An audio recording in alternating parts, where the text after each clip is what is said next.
You don't know who's anchoring your noon?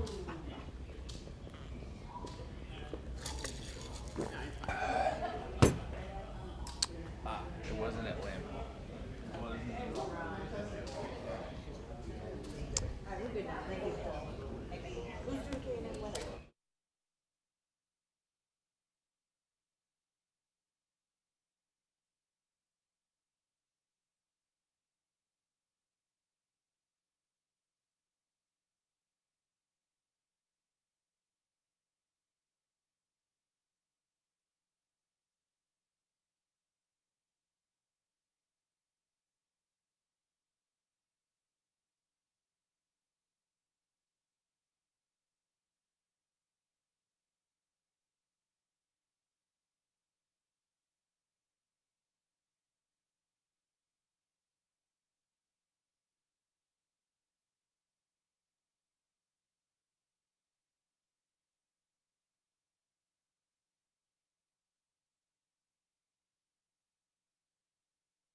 Three, two, one. All right. So about that music. Yeah, we had a little rhythm section going on there. Thanks like to, that was music. that Dylan or Alyssa? Oh, Dylan, okay. Dylan Collins. Way Getting us too going much on this show. on a Thursday It's morning. another bro show. It is, yes. About to say that. Welcome to KSAT News Now. Thank goodness We're streaming. Mia is here to break up the She bros. is, yeah. So. She's cool though. She's chill. We like her. we like her. Well, yeah, as David just mentioned, it was so nice that we're doing this twice. David's back with us. Got some bro show going on here. And David, it is Yes. National Coffee Day. So I I don't was really about to care. say, you know what? I don't drink coffee, so I don't really care. I was gonna say, you know, about that? we've worked together. I feel like so many times now, done a lot of stuff with the Spurs. Obviously, our 9 a.m. stuff. That I know what your coffee of choice is, and it's not. It's Diet Coke. It's Diet Coke, Diet Pepsi, it don't matter, either one. I'm good with either one. My wife drinks coffee like it's going out of style. And A lot of she people sat do. down at the kitchen table the other day and had a big KSAT mug of coffee. Okay. And I could smell it. I almost had to get up and leave. I'm like, that's just way too much. Wow. Come on, what are you doing all that coffee? Like, I'm trying to eat my breakfast here. Yeah. But, you know what? how many people drink coffee? About 95% of Americans drink coffee. A lot of people do drink coffee, including myself. So yeah, we have asked people this morning what are their coffee drink of choice, and we're going to share some of those answers that we've gotten on social media. So that's coming up a little bit later. We also need to hear Mia's coffee of choice too in just a little bit. I think because it's fall, she leaned towards the fall type coffee. Yeah. Because I heard her earlier say something about a fall cup of coffee. Ooh, But I don't understand it. Never have, never will. Not a fan. Okay. But we do have some other news to get to. This viral video, I don't know if you've seen this. This is a crazy scene at a Buc-ee's that involved a truck engulfed in flames and multiple assaults. So this is a wild scene there. But the Buc-ee beaver wasn't there involved in anything? Beaver? No, not according Beaver to the nuggets latest weren't burning up. That's good, though. All right, we'll have that for you. That is kind of a crazy story. Speaking of crazy, LeBron James said he's going to bring his talents to Texas. Remember that? Yep. I'm taking my talents to South Beach. Well, now he's bringing his talents to Texas, except it's not really like on the court talents. It's more like from his pocket talents. There we go. Yeah. We'll find out what LeBron is up to here with this very fast-growing, very popular sport. But first, obviously, we are following the latest with Hurricane Ian there. David, folks in Florida who escaped the path of Ian, looking at some of these pictures, obviously seeing a bunch of destruction here. And those who stay, they can look obviously outside, walk out their door, flooding. Either way, they are probably gasping right now what they're seeing this morning, the destruction left behind, and houses ripped apart, flooding. It's been unbelievable scene there. Yeah, businesses flooded from the historic storm surge, boats where boats aren't supposed to be. You've got a bridge that took you to some barrier islands. That bridge is now gone, so people can't even get over to some of these barrier islands just off the coast of Florida.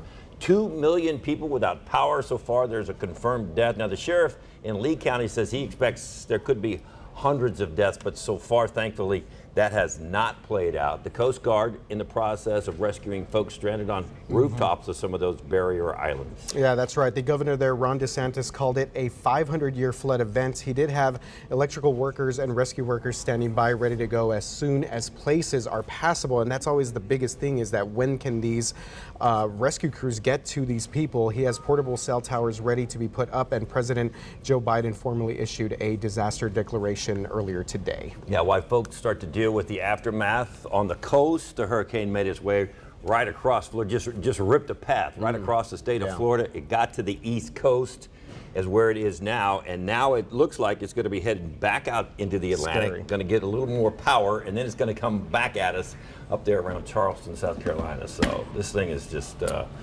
this is a huge event. Yeah, and it's scary because it's just kind of moved across the state. And we said strengthening once again. Mia Montgomery, as we mentioned, joining us now. And what are we looking at here, Mia? Yeah.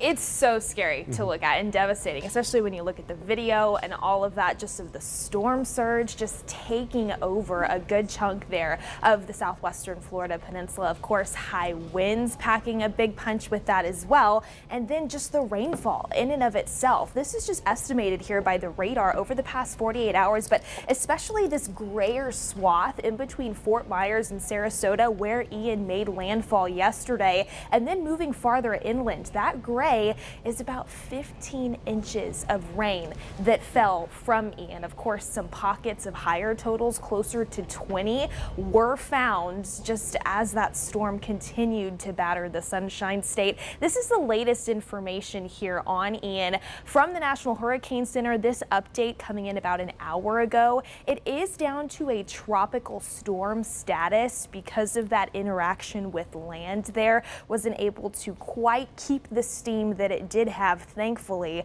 as it was making landfall. Winds are still sustained at about 70 miles per hour, gusting 85, moving to the northeast at about 9 miles per hour. But one of the biggest things that a lot of forecasters have had their eyes on with Ian is just how big the system is. I mean, it really stretches across a good portion there of Florida real estate. And yes, it is now moving back out into the far western Atlantic. It is expected to re-strengthen now into a Category 1 hurricane before it takes another turn farther up to the north and slightly over to the north-northwest, making a third landfall in South Carolina tomorrow, likely as that Category 1 hurricane. So just a ton to watch still with that system as it continues to move that way, and we will of course continue to monitor that for our friends and family out there on the East Coast as well. But yes, back here at home, it is a much different story. Not a cloud in the sky this morning. I mean, it was just blue skies. We've got that dry air still in place.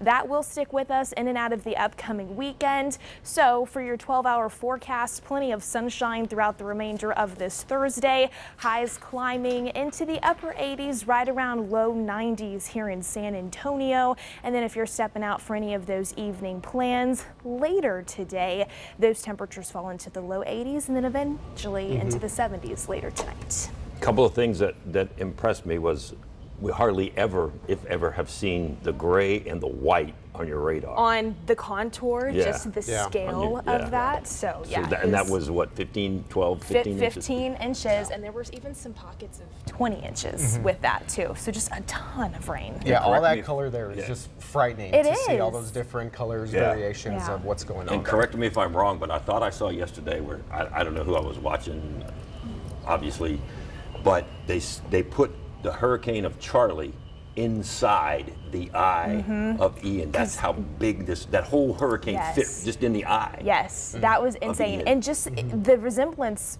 not just the eye, but really the positioning of Charlie and Ian was so uncanny because it made landfall almost the exact same place, and the wind speeds when it made landfall were almost the exact same. But yes, the big difference there was the difference in the eye size. I mean, Ian's eye has just been huge, that structure there. And just seeing those images there, the destruction, you think about how many years it takes you to just recover from something like that. I mean, we had Hurricane Harvey, obviously, here. The city of Houston got And you can still see some effects of that absolutely. today. Obviously, when Rita hit New Orleans, I mean, there's just so much after effects from this, and we know that a lot of those people that live there are going to be struggling for a while there. So a lot of our prayers to them. And real quick before you go, I heard on KTSA this morning they were talking to the pilot of the hurricane hunter that went into this one, and he said it was the absolute worst he's ever been in. And he said even Noah had one. I think they had a drone or something. I couldn't quite understand what he was talking about, if it was a regular plane, if it was a drone, but he said they aborted theirs third trip through. And he goes, I wish we would have. He had some media people on the plane, then he had all the all the people, and he said I had to tell people to shut up, sit down, so I could just hear the pilot, because he said it was just, he said it was the worst thing I've ever been through. So I can only believe imagine. that. And I know exactly who you're talking about. I follow him on Twitter, and he actually had posted photos of what the plane inside looked like after they landed, and the turbulence was just so rough that everything was on the ground. I just can't even imagine. He said it was like they were flying underwater. He said, I've never seen that much water. Goodness. So like we were underwater, and it felt like from all the hail hitting the windshield of the plane, hitting the plane, said you would have thought we were just flying behind a dump truck of rocks, and the rocks were just coming down on the plane from this dump truck. That is unbelievable. The bravery that they have doing that. It really is. Well, Mia, thank you very much for the update. We know that you guys will continue to follow this here, and of course keep us updated on our local weather as well, which again is pretty nice. Yes, for everyone all out things there. considered, absolutely. Absolutely. Thank you. All right, moving on to some entertainment news here, and we are talking about a 1990s rap icon that has died. The artist known as Coolio passed away in Los Angeles last night. He was 59 years old. LA firefighters and paramedics responded to a call yesterday afternoon for a report of a medical emergency. They found Coolio unresponsive. They performed CPR on him for 45 minutes, but unfortunately he was pronounced dead at the scene. Officials have not released any other details yet. All right, so Coolio is obviously, as we said here, an icon. For a lot of people that grew up listening to hip hop music in the 90s, he lit up the music charts with hits like Gangsta's Paradise, which was part of a very popular movie, and Fantastic Voyage, which is actually one of my favorite songs that he ever performed. And this was all went down in the 90s. He definitely moved up the Billboard charts there. His manager said they are all saddened, and Coolio touched the world with the gift of his talent, and he will be missed. Yeah, there's a lot of folks that that recognize Coolio, recognize that music, and loved it. in the 90s. Yeah, definitely. You know, a performer that obviously brought a lot of energy and a lot of enthusiasm in what he did. And again, the investigation underway into his death. Only 59 years old, David, and apparently he was with some people. He went to the bathroom. They realized that he was obviously had not made it back, and that's when they went to go look for him, and that's when they found him and called paramedics. But unfortunate news there. All right, let's get to your water cooler discussion story of the day. Here we go. This is Yeah. this is really bizarre. It is a bizarre one. At Buc-ee's, a driver put gas in his car and then he set it on fire. Pretty Yes. crazy, right? There it Look is, at right the behind video you. Look at behind that. us. Yeah. I don't know. Okay, we're taking this pool now. What's he trying to do there? Well, okay, I think that's what a lot of people are trying to figure out. So this incident happened just after midnight at the Buc-ee's in Freeport. This is about 60 miles south of Houston. Now, this is where things get a little, I mean, this is already strange, but then a bystander and an officer went to go help this driver, help this individual, and maybe try and, you know, do something with these flames. But the man ended up throwing punches at them and assaulting them when he was confronted. So officers had to use a taser on him twice. They finally got him into custody. Still not clear why he did it. And officers there said the good news is there are some safety mechanisms on these pumps so that fire wouldn't have spread to any of the other pumps or any of the other cars that were around absolutely. there, Yeah. which is good. But you don't see too many other cars anywhere. This is kind of a small Buc-ee's. It is. The one in Freeport, obviously not the size of the ones that we have in New Braunfels. Got like 4 or 5 pumps. What is that? Is that a real Buc-ee's or what's it going to be when Well, it we grows see up? Buc-ee the beaver there. This individual here was treated for burns at the hospital, and they have not announced what charges he's facing yet. No, the good thing here is no one else was injured. Obviously, that bystander and that officer were involved in a bit of a physical confrontation there. But this video now, as we see right there, 93,000 views on Facebook, and I guess people were saying that they initially thought that this was an accident, that maybe someone crashed into one of the gas pumps. They said that they heard explosion-like sounds, and they're trying to figure out what exactly was But if he's going trying on. to punch the bystander and he's trying to punch the officer, that tells you he had some intention in mind Right. and it wasn't good. Right, yeah. Whatever it was. So, Yeah. interesting. Well, there you go. But yeah, definitely, as you mentioned, David, some water cooler talk there with that story Turning and that down the video. Again, some pretty amazing visuals there, and glad to hear that officer and that bystander are okay as well. But yeah, Buc-ee's, the beaver was okay, David. I know That's you were good. 'Cause very I was concerned. worried about the beaver and maybe some roasted beaver nuggets. Oh boy. Okay. All right. From beaver nuggets to pickleballs. Here we go. That's a lot of LeBron right there. Yeah. Have you heard of pickleball, David? I've heard of this? pickleball. Yeah. Okay. Good. It's like a mini tennis kind of It is. thing. It's like Wiffle ping ball. pong on a court. Yes, it is. Double ping pong on like a little mini court. Right? I'm trying to get out of LeBron's way. I know. We had LeBron's lot of face LeBron. right there. So this is a So, sport, yeah. obviously getting very popular, and now it is bringing LeBron James, yes, that LeBron James, to the Lone Star again. State. Yeah, okay, so it's a group with LeBron, fellow NBA champion Draymond Green, and Kevin Love. They've all announced that they are new owners and investors in Major League Pickleball, and it's right up there in Austin. Yeah. Okay. So here's the deal with this. So this league says that it's expanding from 12 to 16 teams. Did not even realize that I this didn't was even the know that. case. Well, Okay. I did okay, well. some much needed research on this to figure out what teams are involved.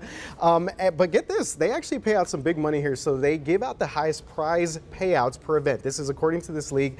They say that players will play in 6 tournaments for more than $2 million Wow. in 2023, David. Here's the That'll list. buy a lot of paddles for pickleball. Wow, so these are the name of the teams, the Jackrabbits? Yep. The ATX Pickleballers? Uh-huh.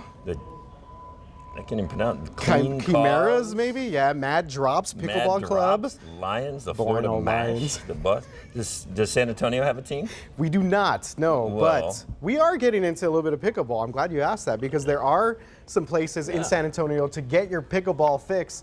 Of course, Chicken and Pickle out there in the northwest side that opened in 2020, and there is, I had to double check this, there is a giant pickleball store that sells pickleball related items, paddles, balls, and everything, and that's on the north side, and that opened up a couple months ago. Did it really? It is. So there's a pickleball specific store where you can buy all your pickleball equipment. There you go. I knew it was big, but I didn't know it had to have its own store there. So anyway. Yeah. But obviously a lot of money being put into this. This is pretty good stuff. The ranchers, how about that? There's got the ranchers representing. I don't know who LeBron is investing in here. Maybe he's got some former NBA guys. The whole league, I guess. He's just throwing money into the whole league. So next thing you know, it's going to be on the Ocho, and we're going to be able to see pickleball right there with cornhole and all these other kind of events. Have you ever seen cornhole? I love watching it on TV. Yes, those guys are pretty good. They hardly ever miss. They're amazing. And they're like, it's like nothing but net. Yeah. I mean, it's like, man. I'm more surprised when they miss. Sorry that this developed into cornhole talk. Cornhole talk. All right, pickleball. We mentioned National Coffee Day, David, earlier. Oh yeah, we did, didn't we? Caffeine lovers. Yep, getting their fix here. Across the U.S., celebrate their favorite cup of joe, and we have some responses here for people that chimed in earlier. Do you want to read some chocolate mocha. Yeah. Camp out cold brew Dutch Bros. Okay. See, when you got a name of a coffee that's that long, come on. Just whatever happened to just, what? Alyssa. What'd she say? Dutch Brothers is the place where you get the coffee. So the that's coffee not the is whole called name Camp Out Cold Brew. I don't know anything about cappuccino with rum chata. So you can't drink and drive that way. You can't drink it that way. No, definitely not. No, if you're going to spike your cappuccino with rum chata, probably best to stay off the roads in that case. I would guess so. Bailey's is a very popular creamer. Yeah. I mean, people do mix that in there too, that Irish cream. I haven't. I don't get it.